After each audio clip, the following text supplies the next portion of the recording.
तो आज हम इस वीडियो में ACI इन्फोकॉम लिमिटेड इस कंपनी का जो पेनी शेयर है उसके बारे में फुल इन्फॉर्मेशन आज के वीडियो में देखने वाले हैं, ताकि हमें ये पता चल सके कि कंपनी का जो शेयर है वो आने वाले दिनों में एक मल्टीबैगर और अच्छे रिटर्न देते हुए देखने को मिल सकता है या फिर नहीं, और हमें इस कंपनी में कैसे इन्वेस्टमेंट करनी चाहिए।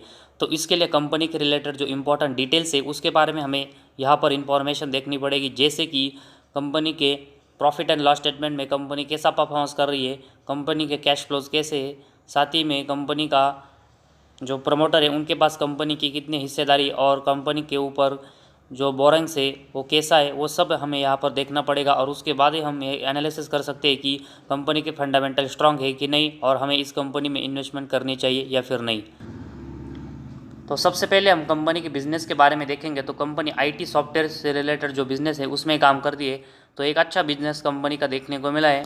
इसके बाद कंपनी का प्रॉफिट एंड लॉस स्टेटमेंट के बारे में हम इन्फॉर्मेशन देखते हैं। तो सबसे पहले हम इसमें कंपनी का जो सेल्स है उसके बारे में देखेंगे। तो मार्च 11 में कंपनी 13.70 करोड़ का सेल्स करते हुए देखने को मिली थी। इसके बाद कंपनी का सेल्स अगले साल बढ़कर 21 करोड़ का हुआ। इसके अगले 2 साल कंपनी का जो सेल्स है वो पूरी तरीके से यहाँ पर ज़ीरो हुआ था। इसके बाद कंपनी का सेल्स 1.75, इसके बाद फिर से कम होकर 0.55, इसके बाद अगले साल बढ़कर 14.04, इसके बाद फिर से अगले साल कम होकर 3.66, इसके बाद थोड़ी सी ग्रोथ होकर ये 3.99, इसके बाद फिर से हमें इसमें ड्रॉप देखने को मिला और ये 1.04 देखने को मिला। इसके बाद मार्च 21 में बहुत ही बड़ा ड्रॉप देखने को मिला और ये 0.05, इसके बाद मार्च 22 में 0.21 और ट्रेलिंग 12 मंथ्स में 0.61 देखने को मिला है। तो पिछले अगर हम 3-4 साल से देखेंगे तो कंपनी का जो सेल्स की ग्रोथ है वो बहुत ही कम देखने को मिली। और साथ ही में अगर हम मार्च 11 से लेकर अब तक मार्च 22 तक देखेंगे तो 4-5 साल ही हमें कंपनी का जो सेल्स है वो 10 करोड़ के यहाँ पर ऊपर देखने को मिला है। उसको छोड़कर देखेंगे तो कंपनी का जो सेल्स है वो बहुत ही कम और अनस्टेबल देखने को मिला है। तो कंपनी की जो सेल्स की ग्रोथ है वो बहुत ही पुअर है, जो कि कंपनी के बिज़नेस के लिए बहुत ही निगेटिव बात है। तो कंपनी का जो सेल्स है वो हमें अनस्टेबल देखने को मिला है। और इस सेल्स के कंपेरेटिव अगर हम कंपनी का एक्सपेंस देखेंगे तो मैक्सिमम टाइम कंपनी का जो एक्सपेंस है वो कंपनी के सेल्स के कंपैरेटिवली ज़्यादा है। इसी वजह से अगर हम देखेंगे तो मार्च 11 से लेकर अभी तक हम मार्च 22 तक देखेंगे तो एक भी साल हमें कंपनी ऑपरेटिंग प्रॉफिट में यहाँ पर प्लस में देखने को नहीं मिली, जो कि कंपनी के बिजनेस के लिए बहुत ही निगेटिव बात है। तो ट्रेलिंग 12 मंथ्स में ज़रूर कंपनी ने यहाँ पर ऑपरेटिंग प्रॉफिट प्लस में जनरेट किया है, वो भी हमें बहुत ही कम देखने को मिला, जो कि कभी भी यहाँ पर जीरो हो सकता है। तो ऐसे में कंपनी का अगर हम ऑपरेटिंग प्रॉफिट देखेंगे तो उसमें कंपनी कंटिन्यूस लॉस मेकिंग है, जो कि बहुत ही नेगेटिव बात है।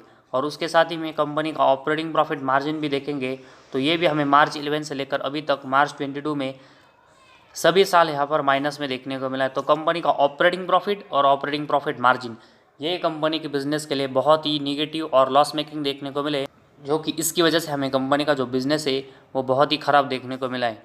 तो कंपनी का ऑपरेटिंग प्रॉफिट और ऑपरेटिंग प्रॉफिट मार्जिन नेगेटिव में होने के बावजूद अगर हम देखेंगे तो कंपनी का जो नेट प्रॉफिट है वो कंटिन्यूस हमें प्रॉफिटेबल देखने को मिला है। और इसका सबसे बड़ा अगर हम रीज़न देखेंगे तो कंपनी अपना जो अदर इनकम है वो कंटिन्यूस यहाँ पर जनरेट कर रही है, और इसको ऐड होने से कंपनी का नेट प्रॉफिट है वो पॉजिटिव में यहाँ पर देखने को मिला है। तो कंपनी का ऑपरेटिंग प्रॉफिट यहाँ पर कंटिन्यूस जीरो और लॉस मेकिंग है, और उसके कंपेरेटिवली अगर हम देखेंगे तो कंपनी का जो नेट प्रॉफिट है वो कंटिन्यूस प्लस में है। उसका सबसे बड़ा अभी हमने जो रीज़न देखा कि कंपनी का अदर इनकम ऐड होने की वजह से कंपनी नेट प्रॉफिटेबल हो रही है। तो कंपनी अपने जो मेन बिजनेस है उससे यहाँ पर लॉस मेकिंग है और अदर इनकम से अपना जो नेट प्रॉफिट है वो जनरेट कर रही है, जो कि कंपनी के बिजनेस के लिए बहुत ही निगेटिव बात है। तो एटलीस्ट कंपनी का ऑपरेटिंग प्रॉफिट किसी साल में छोटा ही लेकिन प्लस में होता तो ज़रूर हम इस कंपनी में एक अच्छी इन्वेस्टमेंट के बारे में सोचते, लेकिन कंपनी जो अदर इनकम से नेट प्रॉफिट यहाँ पर जनरेट कर रही है वो हमें बहुत ही रिस्की देखने को मिला है। क्योंकि अगर हम कंपनी का अदर इनकम का जो सेक्शन है उसके बारे में इंफॉर्मेशन देखेंगे तो इसमें कंपनी का अदर इनकम हमें अनस्टेबल और ऊपर नीचे होते हुए देखने को मिला है। और ट्रेलिंग 12 मंथ्स में ये ज़ीरो भी हुआ है, जो कि इससे पहले कंपनी एक अच्छा अदर इनकम जनरेट कर रही थी, जिसकी वजह से कंपनी नेट प्रॉफिट में थी। लेकिन जैसे ही कंपनी का अदर इनकम ज़ीरो हुआ वैसे ही हमें कंपनी का नेट प्रॉफिट में ड्रॉप होकर ये ट्रेलिंग 12 मंथ्स में 0.0 देखने को मिला, जो कि इससे पहले ये 0.18 और 0.04 देखने को मिला था। तो अदर इनकम ड्रॉप होने की वजह से कंपनी का नेट प्रॉफिट भी हमें बहुत ही कम होते हुए देखने को मिला है। तो ऐसे में अदर इनकम से कंपनी जो यहाँ पर नेट प्रॉफिट जनरेट कर रही है वो कभी भी ज़ीरो हो सकता है, वो हमें यहाँ से पता चल रहा है। तो इसी वजह से ऑपरेटिंग प्रॉफिट्स के जो नंबर्स है वो कंपनी को प्लस में जनरेट करने पड़ेंगे और तभी हम इस कंपनी में एक अच्छी इन्वेस्टमेंट के बारे में सोच सकते हैं और तभी हमें कंपनी एक अच्छा रिटर्न देते हुए देखने को मिलेगी। तो overall profit and loss statement में कंपनी खराब परफॉर्मेंस कर रही है। इसके बाद कंपनी की जो बैलेंस शीट है उसके बारे में इंफॉर्मेशन देखते हैं। तो उसमें सबसे पहले कंपनी का जो रिजर्व है उसके बारे में देखेंगे तो मार्च 22 में कंपनी के पास 5.66 करोड़ का रिजर्व है, जो कि मार्च 15 के बाद देखेंगे तो मार्च 22 तक हमेशा ही कंपनी के पास 5 करोड़ के ऊपर हमें रिजर्व देखने को मिला है। और उसके कंपैरेटिवली अगर हम देखेंगे तो कंपनी हमें कंटिन्यूस यहाँ पर डेट फ्री देखने को मिली और मार्च 22 में भी कंपनी का जो बोरिंग्स है वो ज़ीरो है। तो ऐसे में कोई कंपनी के ऊपर डेप्ट नहीं देखने को मिला, जिसकी वजह से कंपनी डेट फ्री है और उसी वजह से कंपनी की बैलेंस शीट है वो स्ट्रांग हो रही है।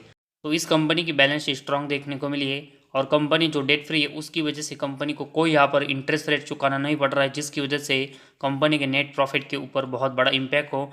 तो फिलहाल कंपनी जो डेट फ्री और बोरिंग्स कंपनी के ऊपर जो जीरो है, इसकी वजह से कंपनी के परफॉर्मेंस के लिए बहुत ही पॉजिटिव साइन है। लेकिन इसके साथ ही में कंपनी को ऑपरेटिंग प्रॉफिट है वो भी प्लस में जनरेट करना पड़ेगा ताकि कंपनी की एक अच्छी ग्रोथ हो और तभी हमें कंपनी एक अच्छा रिटर्न देते हुए देखने को मिलेगी। तो फिलहाल कंपनी की बैलेंस शीट स्ट्रांग है, लेकिन साथ ही में कंपनी को सेल्स की ग्रोथ करनी पड़ेगी और उसके कंपैरेटिवली कंपनी को एक्सपेंस कम करने पड़ेंगे और तभी कंपनी का ऑपरेटिंग प्रॉफिट एक अच्छे से प्लस में जनरेट होगा और तभी हमें कंपनी एक अच्छा यहाँ पर बिजनेस में परफॉर्मेंस करते हुए देखने को मिलेगी। बोरिंग्स के साथ ही में कंपनी को इन सभी पॉइंट्स के ऊपर भी एक अच्छा फोकस देना पड़ेगा और उन सब में ग्रोथ करनी पड़ेगी ताकि कंपनी के बिजनेस में एक अच्छी ग्रोथ हो और हमें एक अच्छा रिटर्न मिले। इसके बाद कंपनी का जो कैश फ्लोज है उस सेगमेंट के बारे में इंफॉर्मेशन देखते हैं। तो इसमें सबसे पहले हम मार्च 22 में देखेंगे तो कंपनी का नेट कैश फ्लो -0.02 है। इससे पहले मार्च 21 में -0.06, मार्च 20 में भी -0.06 हमें देखने को मिला था। मार्च 19 में एक बार ज़रूर प्लस में गया था, लेकिन इससे पहले 3 साल भी मार्च 16 से लेकर 18 तक कंपनी का नेट कैश फ्लो माइनस में था। तो मार्च 16 से लेकर मार्च 22 तक देखेंगे तो एक ही साल मार्च 19 में कंपनी का नेट कैश फ्लो प्लस में था। उसको छोड़कर देखेंगे तो कंपनी का net cash flow continuous minus में है, जो कि कंपनी के परफॉर्मेंस के लिए बहुत ही नेगेटिव साइन है। तो इसी वजह से कंपनी का जो नेट कैश फ्लोज है वो कंपनी के परफॉर्मेंस के लिए ख़राब देखने को मिला है, क्योंकि कंपनी इसमें कंटिन्यूस लॉस मेकिंग परफॉर्मेंस कर रही है। इसके बाद हम डेब्टर डेज के बारे में इंफॉर्मेशन देखते हैं। तो मार्च 16 में 13 था, इसके बाद बढ़कर 251 हुआ। इसके बाद अगले साल ये फिर से कम हुआ, इसके बाद अगले साल फिर से बढ़ा, इसके बाद कम होकर फिर से बढ़ा और फिर से कम हुआ।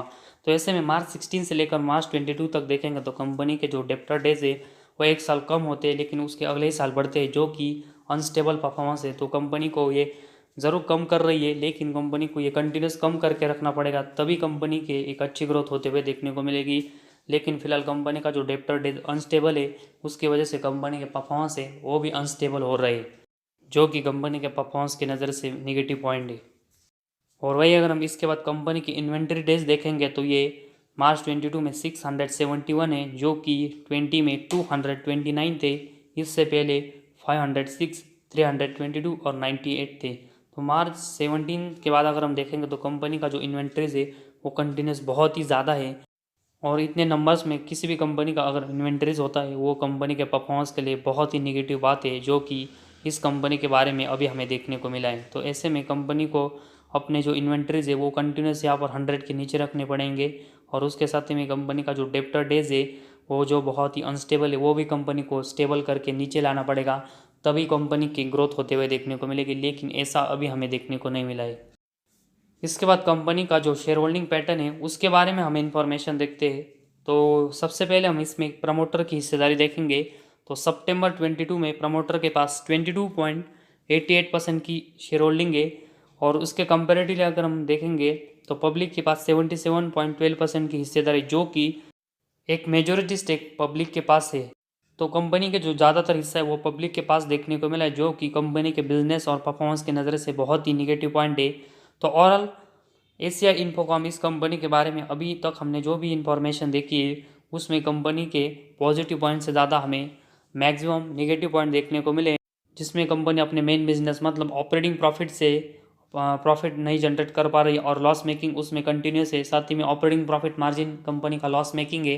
कंपनी की सेल्स की ग्रोथ बहुत ही पुअर है और उसके साथ ही में प्रॉफिट एंड लॉस स्टेटमेंट में मार्च 11 से लेकर मार्च 22 तक सभी सेगमेंट में कंपनी का जो परफॉर्मेंस है वो बहुत ही ख़राब और लॉस मेकिंग है, जिसकी वजह से ये कंपनी का परफॉर्मेंस के लिए नेगेटिव साइन है। और कंपनी के जो कैश फ्लोज है वो भी कंटिन्यूस लॉस मेकिंग है, तो ये भी कंपनी के परफॉर्मेंस के लिए बहुत ही नेगेटिव साइन देखने को मिला है। और उसके साथ ही में अगर हम कंपनी के डेप्टर डेज भी देखेंगे तो ये भी बहुत ही ज़्यादा हमें देखने को मिले। कंपनी को इसको कम करने की कोशिश कर रही, लेकिन ये भी बहुत ही ख़राब इसके परफॉर्मेंस देखने को मिले। और साथ ही में कंपनी की इन्वेंट्रीज है वो भी हमें बहुत ही ज़्यादा देखने को मिले, तो ये भी कंपनी को कम करना पड़ेगा।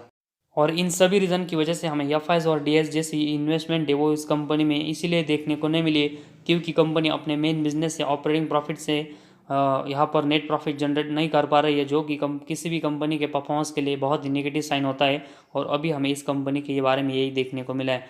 और इसी सभी नेगेटिव चीज़ों की वजह से हमें एशिया इन्फोकॉम इस कंपनी का जो शेयर है उसमें ज़्यादा इन्वेस्टमेंट करने से अवॉइड करना चाहिए, क्योंकि कंपनी का जो शेयर है उसमें जो तेज़ी हमें देखने को मिलेगी वो इस कंपनी का शेयर फंडामेंटली स्ट्रांग है या फिर कंपनी का परफॉर्मेंस अच्छे और कंपनी नेट प्रॉफिटेबल है, इसकी वजह से देखने को नहीं मिलेगी, क्योंकि कंपनी के फंडामेंटल बहुत ही ख़राब है।